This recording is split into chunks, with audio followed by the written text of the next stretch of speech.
Hey guys, welcome back to our second episode. And in this episode, we're going to talk about when I started my first business. I have, again, my CMO, Nathan Webster, here with me. He's here to hopefully try to make this less awkward because I like to turn things awkward, apparently. And then, of course, I have my dad. And again, the premise here is having my dad here is to help. I want to shed light in when you're building business, you want to have that support system. And for me, my dad has been a huge support system for me. And so through these next couple episodes, part of this is also getting his perspective and from his perspective of how he's helping me or how he's helped me build my business. In the beginning, there was a lot of help. A lot of help, poor guy. I just remember at one point, it's like, are you going to continue to ask me the same question or can we move on? Are you just going to make the decision and take action, right? Versus now where I still come to you for stuff, I would say a lot less. Now it's more therapy sessions. Yeah, that's true. It is more therapy sessions. Yeah.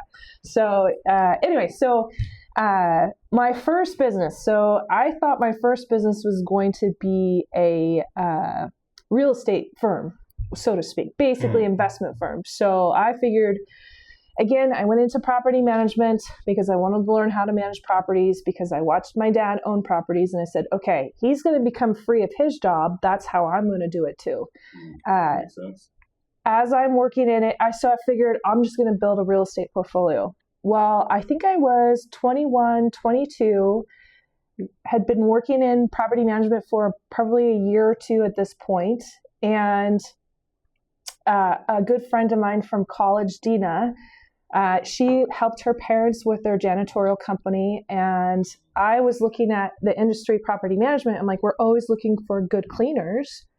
And her parents did more commercial cleaning, whereas I'm on the residential side. So we basically came together and I said, hey, you want to start your own business? I want to start my own business. We didn't want to go in business together, but we wanted to work together. So I said, there's a need in property management for cleaners. And Interesting. You know how to find the people and manage the people. She's not going to do the work, but she's very good at finding people and managing the people. Why don't I go find the work and you just support and you hire the people to manage and you run it, right? I'm basically going to be your salesperson. I'll help you go get the contracts and then you just pay me a little bit of whatever you make off of it. And so she just built it into her pricing. We didn't do it on all of our accounts because I had to be very careful. Like, I worked for a large corporation, so those deals were on deals that were not for the company that I worked for. So I actually went after other property management companies because, again, conflict of interest. As you're working for someone, you have to think about those things. Conflict of interest. Like, I wasn't in a position to lose my job. I didn't want to, risk losing my job, but I did see a need for this. And so from there, that's what we did. I went and I got her contracts and I got paid for it. And it's for me, where did I learn about cash flow, recurring cash flow? Watching dad. Like, the whole point you said when you investing in real estate. It's all about the cash flow. At least it was from the way I invested. I was never one that went out and was trying to do flips or anything like that. It was all about long-term cash flow and cash flow from day one. The idea was put renters in, get them to pay you money, and, hopefully enough to cover all your costs. In order to do that, you had to do all the math up front, make sure that when you were buying a property, that it was going to be able to do that. And that involved quite a bit of legwork, research, etc. At a time when a lot of people were out there just buying up everything in sight and trying to do the same thing. The difference was they weren't doing the math. So a lot of them fell by the wayside, or some of them made it pretty well because they were basically doing what amounted to flips. They weren't really in it long term to actually manage the properties and hold the properties. But I had taken a contrarian view to a lot of things during my time in corporate America. I learned early on, even during my time then, that I wasn't working for them. I was working for me. Mm. And much along the same lines of what Crystal has already said, you have to be careful when you're working for someone else. You do need to put their needs in the appropriate place, but never forget the fact that you're doing this for you, not for them. I used to have I had what I used to call career ADD. About every 3 to 5 years, I would either have to change jobs or positions, in some cases companies, because I would go in, I would master whatever I was doing, and I would get bored. Or there was just nothing else for me left in that job. So for me, it was like, okay, how can I move up from here? Because I want to do something for me to progress in my career and keep moving forward. She got to witness that, most of the time that she was growing up. Were you intentional about what you taught me growing up? Or do you think I learned a lot of this through osmosis? What was that experience for? Yes. Some of it was intentional. Some of it was completely unintentional. And again, you just kind of absorbed it because that's what you were surrounded with. Yeah. In your case, you were also surrounded, like you said, you had the other side. I had a mom that really struggled, and I saw her struggles with money. I saw her struggles with confidence.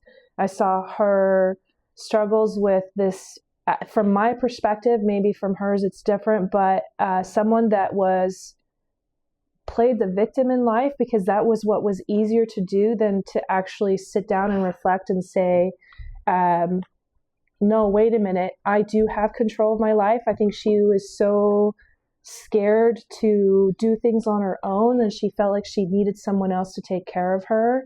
But I also think that the reason why she was that way is because she was in survival mode. People are just in her situation was in survival mode and just never got out of it.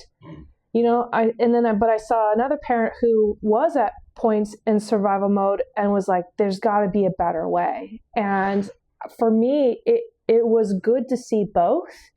And the thing that Dad would always say is he never talked bad about the other parent or what they were going through. All he would do is say, hey, you live with the choice. You have to live with the consequences of your choices. They could be good, they could be bad. So when bad stuff would happen, I didn't share a lot growing up. We talked more about this when I was I would say when you were older. When I was older, yeah. Probably my mid to late 20s. We actually had some really good conversations about this. But at the time, I didn't share a lot because I wanted to protect this person. Because as Eric said one day to me, he goes, well, you were really the adult in that relationship with that parent.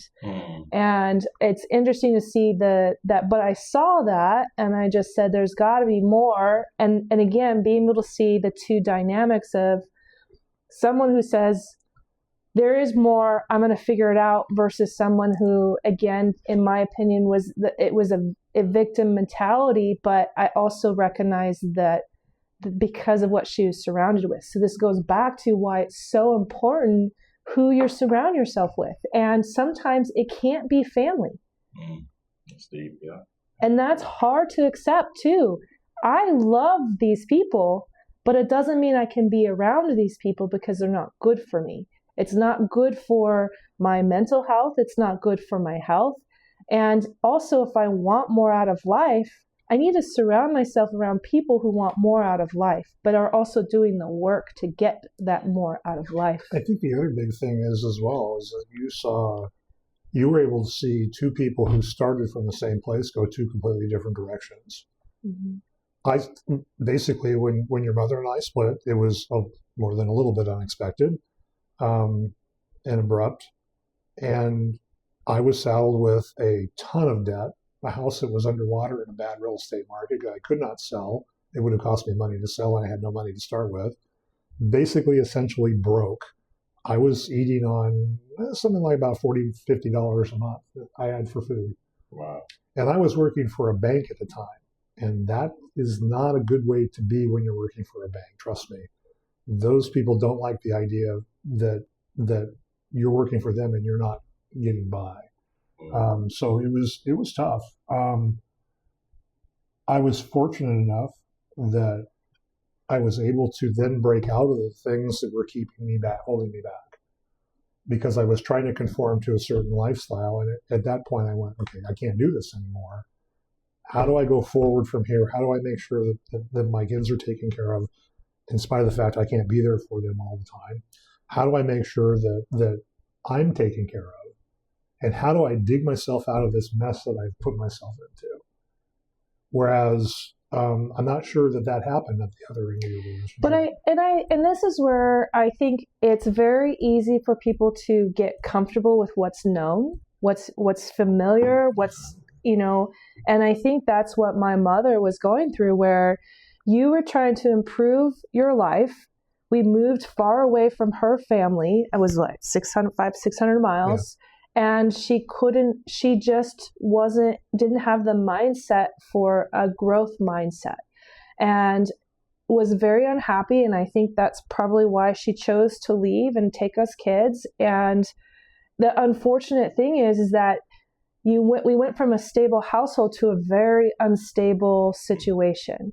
But that's because that was the world that she grew up in and she knew. And again, the growth mindset is so important because, and I go back to, you are who you surround yourself with.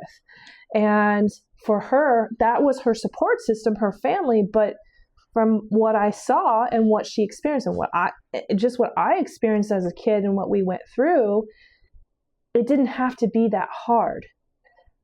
You get to choose your hard. Yeah. You choose your hard. And sometimes it's just hard for people to make themselves their choice. Make themselves their choice, right? It's hard to say, yes, family, I love you, but I choose me first, because it's the airplane analogy. I have to put the mask on myself first. I can't help those around me if I'm not helping myself. And it was I know it was difficult growing up in that household, but I also wouldn't be who I am today if I hadn't had those experiences. I'm actually grateful for it because it has helped me become a better person. I also was lucky to have a dad who said, there's got to be a better way. And I got to see him live that, right? So again, it's who are we admiring? Who are we focused on, again, surrounding ourselves with? And I was fortunate enough to have a dad that figured it out.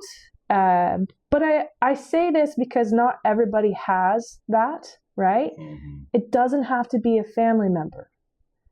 It doesn't have to be a family member. It could be a friend. It could be a mentor. It could be a teacher. Like, especially for me as a kid, it was like, it doesn't have to be family. And I think that was a hard thing for me to accept when I was younger, because you think, well, it's family. You can love your family, but it doesn't mean that they're healthy for you. Where'd you learn all of this? It's interesting. I was just thinking about this because I certainly didn't learn it from my parents. Because they were, my dad, he had a decent job and was a blue collar worker and saved money. A child of the Depression, so you get a lot of that growing up. My mother was a very toxic individual who I later broke ties with and didn't speak to for the last 25 plus years of her life. Because as Crystal has mentioned, I could not be in the room with her. It was oil and water. It did not mix. It was toxic. And my dad, well-meaning though he was, and I did learn a lot from him. I also learned a lot because of him. Because I looked at it and I went, I don't want to be in that position when I'm his age. I don't want to put myself in that position when I'm his age. He had some tough times later in life. You talking about financially? Yes, very much so. Okay. Yeah, very much so. The divorce for him and my mother came after I was already out of the house. And it hit him really hard. And he was living on a pension. He was retired because he had to be. He had health issues that prevented him from working. He was a beekeeper. He did that as a side job, as a way of bringing in more money, and that was hard physical work. So he was an entrepreneur. To a degree, he was. It was a hobby It was for a him. side hustle. It was a side hustle, and he was never really good at it. It was something. He got stung a lot. Actually, he was amazing with that. He would go Yeah. out there barehanded, no veil, and work with the bees. It would drive people crazy to see him out there. He's working with the bees. Wow. And it was It was crazy because amazing. people would come to him asking him to teach them how to beekeep. Yeah, exactly. So he'd go out there, just regular clothes and everything, and he'd have the person he's teaching who's wearing the full bee suit, and they go out there, they come back. My grandfather has no stings, and the person with the whole suit on it is like the person with the stings. Yeah. Wow. So it was pretty amazing. It was something he absolutely loved doing. He did it until very late in his life, until he couldn't do it anymore. He always had hives around his yard and his house, and was wait, you said in his house? Around his house. Around in his his yard. Whoa. Now, having said that, there were several houses he went to where he took bees out of the walls too. So yes, So that it was for him. It was a side hustle, but it was as much a hobby as anything else. And when it came to the business aspects of it, at one time or another, he and my mom were Amway dealers. They sucked at that. They were I didn't horrible know at that. Oh yeah, way back. I didn't know that they did Amway. Oh yeah. I grew up with that. I did Amway for a short period of time. I think we all did at one time. We just don't want to admit it. They have good products. Sure. I have their excess in my refrigerator right now. Okay. So So we've all been down that path at one point in time, I think. So at any rate, he was horrible at business, and one because he really never did the math. He didn't do the numbers. He was an engineer by trade and really good at engineering things. Really bad at, even though he knew math, he was really bad at doing accounting type things and understanding where costs were and how those things all worked. Tax time for him, oh my gosh, that stress would set him off year after year after year when it came time to do taxes. So the beekeeping thing for him was always something that he did. He never really made a lot of money on it. He just loved doing it. And frankly, it was, if you don't love doing it, you shouldn't be doing it. That's one of those jobs where if you don't love it, you shouldn't be involved in it. Okay, so you just said something that I think is very interesting. You said he was terrible with money. And I see a pattern in our histories, right? I had a parent who was terrible with money and a parent who figured out how to be better with money. You had a parent that was terrible with money. Mm-hmm. How did that impact you seeing that? I knew by the time that your mother left that I had to do something different. I really didn't know what it was. And going through the divorce helped me understand what it was. Because I was fortunate enough, one, to meet my current wife, your stepmom, your evil stepmom. She was very good with saving. I have a story for that, by the way. with saving and things of that nature. She had no clue about investing. But the person who made the biggest difference in my life along those lines is my best friend, someone I've known since we were 12. Still my best friend. And he was the one that was already doing investing in real estate. And I kind of fell into it. The house that I lived in Fairfield when we were in Fairfield, the one that was upside down that I could not sell, we turned into a rental when I moved up north, up here. And we kept it as a rental for a year, and ended up selling it to the people who bought it, and actually ended up getting out of it without having to pay money. And they basically paid my mortgage on it for the whole time that they were in it before I got up here. So that got me started in investing, and then we started buying properties up here. And then we eventually bought my dad's house on a deal that helped him out. It was more of a feel-good investment than anything else. I took a note back I basically paid off his mortgage and then took a note back for the difference in what the house was worth. And then said, that's going to be your rent don't send me money. We'll make the payment your rent. He said, well, what do I do if I outlive the note? And I says, we'll cross that bridge when we get there. So when we got there, I went, hey, just live there for free. Because at that point in time, I didn't need the money I wasn't getting any money from it anyway. It was just not paying money on the note that I'd taken on it. And this goes back to finding creative ways to finance things. And for me, it was a feel-good investment because my dad and my stepmother had a place to live, that they didn't have to worry about anything other than the upkeep and their utilities. They didn't have to pay rent. They didn't have to do those sort of things. And he says, well, what are you going to do if one of us dies? And I went, we'll cross that bridge when we get to it. Well, he died before my stepmother did. And we ended up selling the house at that point in time and making money off of appreciation. And again, it was a feel-good investment for several years while they lived there through the rest of their life, until she couldn't take care of the place anymore and wanted to leave anyway because too many memories.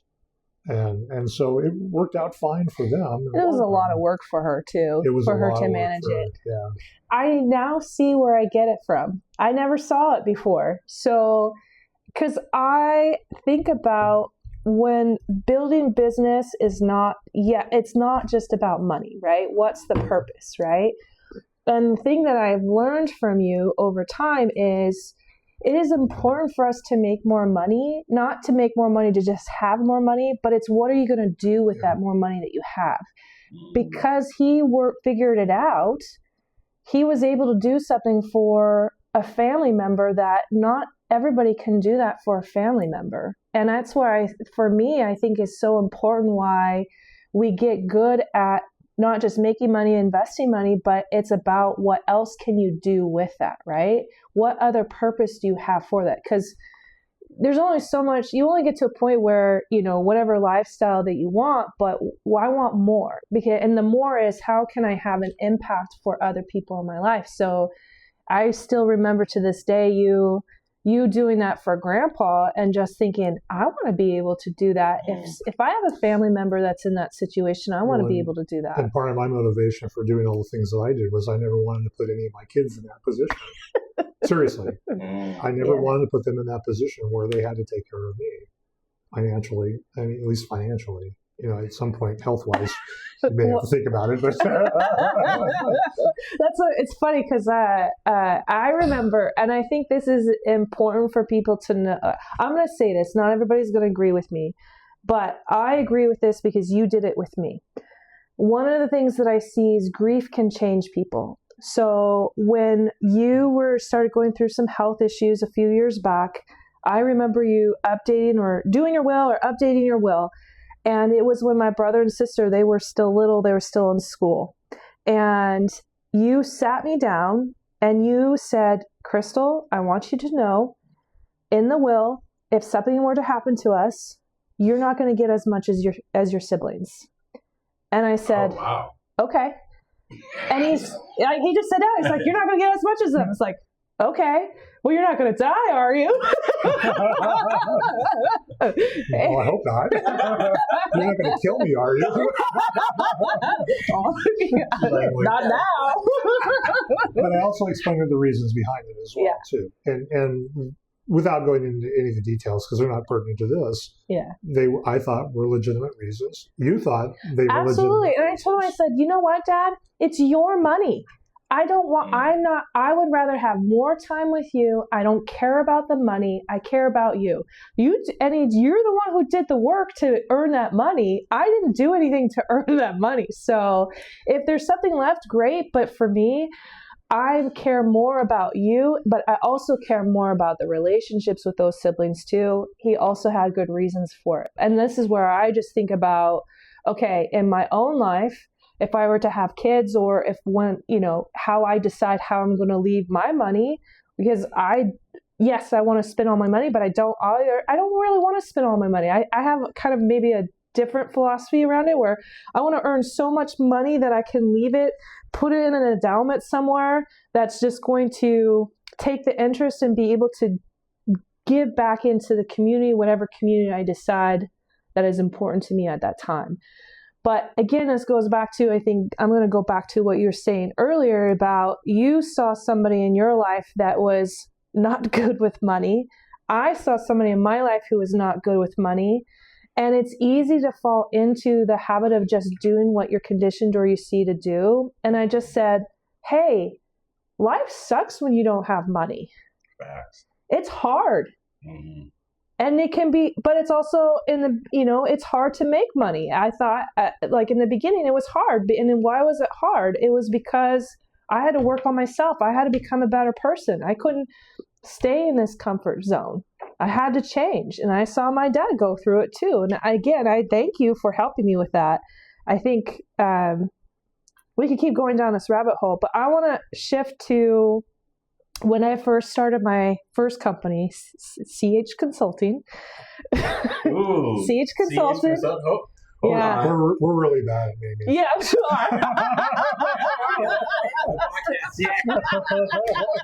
That's right. That's why we don't have a name for the podcast yet. You know what? Maybe we should call the podcast "We're Really Bad at Naming." I think this is a good segue to the next episode. Okay, next episode. Come back. If you like this, what is it that I have to say? Hit like and subscribe. Yeah.